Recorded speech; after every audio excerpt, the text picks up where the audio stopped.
विद्यार्थी मित्रांनो, सह्याद्री ट्युटोरियल्समध्ये तुमचं स्वागत आहे. इलेक्ट्रोकेमिस्ट्रीचे IMP क्वेश्चन मी तुम्हाला आज प्रोव्हाइड करणार आहे. हां, पण मी काय म्हणतो ते नीट लक्षात द्या की IMP क्वेश्चन देत असताना मी काय करतोय की मला एक 5-10 वर्षाचा अनुभव आहे. या टॉपिकमधले कुठले क्वेश्चन येतात तो एक ठरलेला पॅटर्न आहे. म्हणजे काय तुम्हाला सांगू का की इलेक्ट्रोकेमिस्ट्री म्हणलं की डायग्राम येणारच. ड्राय सेलची येणार, H2O2 फ्युअल सेलची येणार आहे, कॅलोमेल इलेक्ट्रोडची डायग्राम येऊ शकते, लक्षात घ्या. पण डायग्रामचा प्रश्न दिसतोय का कुठे इथं तुम्हाला? नाही आहे का? डिलीटेड पोर्शन आहे. मग मी काय करतोय लक्षात घ्या, मग मी तुम्हाला अशी सिक्वेन्स तयार करून देतो या टॉपिकची की ते क्वेश्चन अगोदर बऱ्याच वेळा रिपीट झालेत, तेच येण्याचे चान्सेस जास्त आहेत, 100% येतील असे क्वेश्चन्स आहेत. किंवा काही थिओरिटिकल पॉईंट अशा असतात टॉपिकमध्ये बाळांनो की त्याच्यावर आतापर्यंत केव्हाही प्रश्न आलेला नाही आहे, असे पण असतात. येऊ शकतो प्रश्न, पण जेव्हा कळतं ना विचारलाच जात नाहीये तर नाहीच विचारलं जात, हे पण लक्षात घ्या. कारण एक्झाम सेटर असतो ना, पेपर सेटर म्हणूया आपण, तो बऱ्यापैकी जुने पेपर बघूनच नवीन पेपर डिझाईन करतो, हेही लक्षात घ्या. ओके, मग आता ऐका माझं. पहिला क्वेश्चन तुम्हाला करायचा आहे कोहलार्स लॉ. ओके, स्टेटमेंट करायचं आहे, बरोबर आहे. पण न्यूमेरिकल मी तुम्हाला सांगू का, कोहलार्स लॉचे न्यूमेरिकल व्हेरी नेक्स्ट लेक्चरमध्ये आपण न्यूमेरिकल सिरीज स्टार्ट करणार आहे. काल आपण आयोनिक कंप्लीट केला होता, त्याची लिंक डिस्क्रिप्शन परत प्रोव्हाइड करतोय, लक्षात घ्या. टॉपिकचे पहिला मी IMP क्वेश्चन देईन, नंतर थिअरी क्वेश्चन पण मी कव्हर करेन. ठीक आहे, बघा मग कोहलार्स लॉचे न्यूमेरिकल आपण घेणार आहे.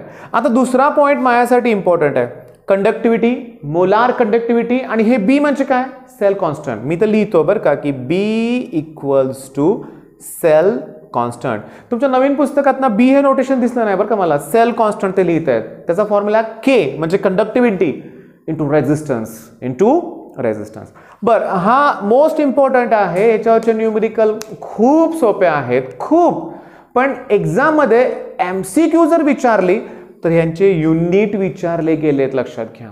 CETत आलेला आहे, बोर्डच्या MCQ मध्ये आलेला आहे. What is the unit of conductivity किंवा मोलार कंडक्टिव्हिटी किंवा सेल कॉन्स्टंट, याचं तुम्हाला युनिट विचारतील.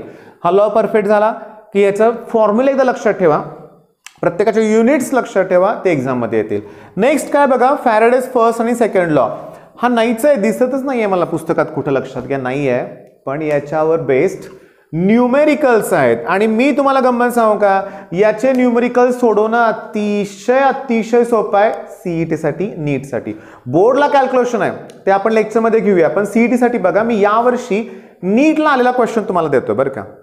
कॅल्शियम मेटल बद्दल प्रश्न होता. आता कॅल्शियमची व्हॅलेन्सी असते 2+, मग तो 2 मोल ऑफ इलेक्ट्रॉन ऍक्सेप्ट करतो आणि कॅल्शियम डिपॉझिट होतं.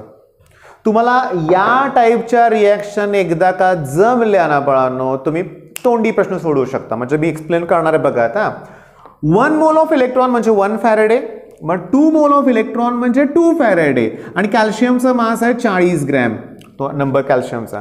म्हणजे याचा अर्थ 2 फॅरेडे एवढ्या इलेक्ट्रिक सप्लाय दिला की 40 ग्रॅम कॅल्शियम डिपॉझिट होणार.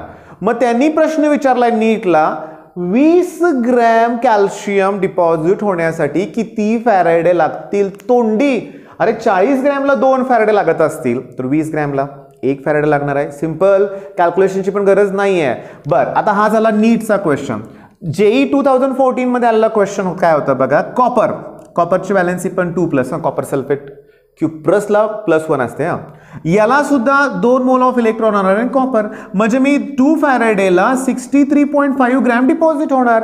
मग त्यांनी काय केलं होतं, 2-3 ओळीचं न्यूमेरिकल दिलं होतं आणि find number of faradays required to deposit 63.5 gram CU दिलं होतं इन कॉपर सल्फेट सोल्युशन. ज्याला पार्ट येतो एका सेकंदात सोडू शकतो की 63.5 आहे ना, 2 फॅरेडे. मग तुम्हाला ना असं प्रत्येक मेटलचं आलं पाहिजे. बघा मी तर लिहितोय, म्हणजे सिल्वर असेल मग Ag+, 1 मोल ऑफ इलेक्ट्रॉन म्हणजे Ag डिपॉझिट होणार. म्हणजे मी जर 1 फॅरेडे घेतलं तर 108 ग्रॅम डिपॉझिट होणार. ॲल्युमिनियम +3 म्हणजे 3 mole of electron aluminium deposit होणार. म्हणजे 3 फॅरेडेला 27 ग्रॅम. पण हे न्यूमेरिकलच्या वेळेस घेईन ना मी, तर बघा ह्याच्यासाठी मी सेपरेट व्हिडिओ तयार करेन. MCQ सॉल्विंग हे थोडंसं वेगळ्या लेवलला घेतलं पाहिजे.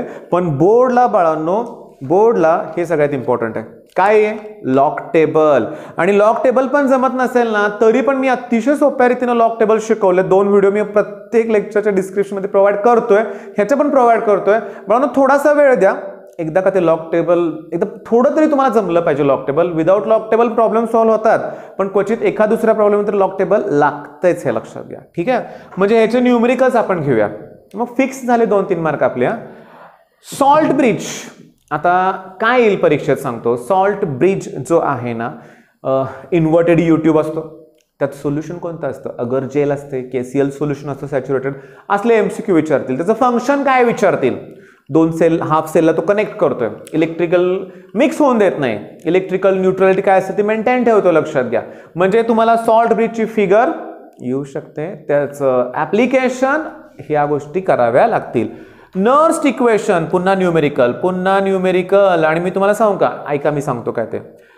मॅक्सिमम वर्क डनचं जे न्यूमेरिकल आहे, टॉपिक कुठला, थर्मोडायनामिक्स. इंटिग्रेटेड रेट लॉ, मग k = 2.303/t log to the base 10 a 0.80 chemical kinetics. आणि हे नर्स्ट इक्वेशन, हे तिन्ही जे फॉर्म्युले आहेत ना, ह्या तिघांच्या कॅल्क्युलेशन मध्ये लॉगची टर्म आहे.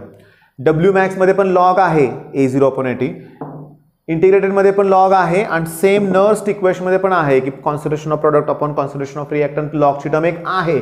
मग ह्याचं कॅल्क्युलेशनसाठी मी सेपरेट व्हिडिओ तयार करणार आहे. का, जोपर्यंत लॉगचं कॅल्क्युलेशन या फॉर्म्युल्यातलं कंप्लीट होत नाही तोपर्यंत बाकीच्या नंबरचा लॉग बघायचा नसतो.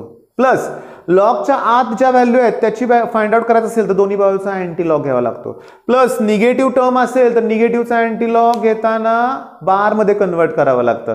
मग अशा बऱ्याचशा गोष्टी आहेत, त्यामुळे हे इम्पॉर्टंट आहे. पण बाळांनो एकदाच करायचंय, एकदा का तुम्हाला कॅल्क्युलेशन परफेक्ट जमले ना तर काहीच अवघड जाणार नाही आहे ह्या नर्सचं सुद्धा. आता गिब्स सेरीजचा इश्यू काय की थर्मोमध्ये सिलेबस मधून कट केलंय, इथं नाही कट केलं, लक्षात घ्या. त्यामुळे त्याचे पण पुन्हा न्यूमेरिकलच एक्झाम मध्ये येणार, लक्षात घ्या, न्यूमेरिकल.